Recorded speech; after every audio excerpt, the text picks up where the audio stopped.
Okay, we are in Guyana, and the first thing that I will tell you, and which is very obvious, it is still around 5:30 in the evening here. Remember, it's still Tuesday evening here. We are 2 days away from the game. But the first thing you'll notice are the dark clouds that exist here. Remember, even weeks before the semi-final that was to take place in Guyana, the news from here was that maybe the semi-final may get washed out, and that's exactly what we've witnessed here. We've been here more than 12 hours now in Guyana, and it's been very cloudy. It's been raining for the 12 hours that we've been here.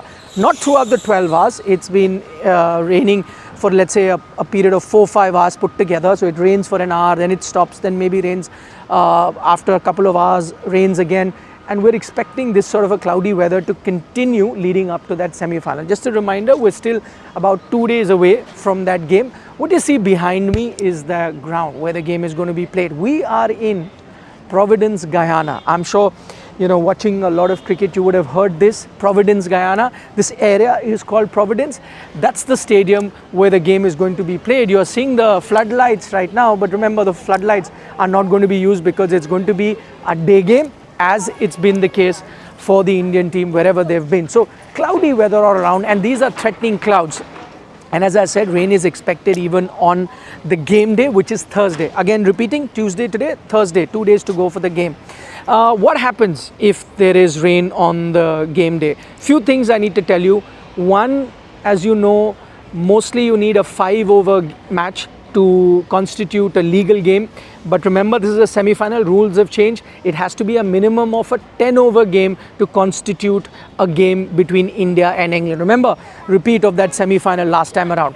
Secondly, what you need to know, that extra minute that you have extra 90 minutes, that has gone to an extra 250 minutes for the game to not lose any overs. The 90 minutes, if you remember, is always a buffer time. If you go past the 90 minutes, then overs start reducing. Here, you're going to have a buffer of 250 minutes. Because it's a day game, you can afford to do that. So that's what they have done, and they've not kept a reserve day. That is why that extra time they've given. No reserve day. The other semi-final, South Africa, Afghanistan, has a reserve day. No reserve day for this. What does this mean? If it's rained out, if that minimum 10-over game is not played, then India go through to the final. Because remember, India finished top of their group, England finished second in their group. So the rules suggest that India will go through. But I'm sure as an Indian fan, you don't want that. You've already got kind of a revenge versus Australia for that 50-over World Cup. I'm sure the Indian team would want some sort of revenge against England, because the same opposition knocked them out of the last T20 World Cup. Conditions in Adelaide were different. Conditions here in Providence are going to be completely different. Let me tell you a different thing apart from the dark clouds that you see. And of course, we'll keep bringing you the weather update. You see this Laziz Fusion right behind me? That's a restaurant, and because we are in Guyana, it's also a land which has produced many great cricketers, like Clive Lloyd comes from here, Alvin Kalicharan comes from here, like that. Ramnaresh Sarwan, I'm sure most of you would have been familiar with him.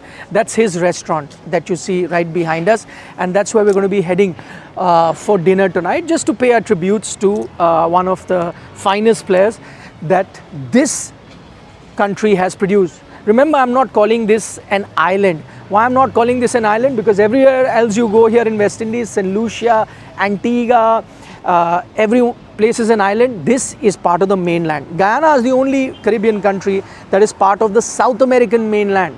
They have borders touching even Brazil, though Brazil is really far away from here if you have to drive. But this is part of the South American mainland, yet comes as part of the Caribbean countries. That's what's different here.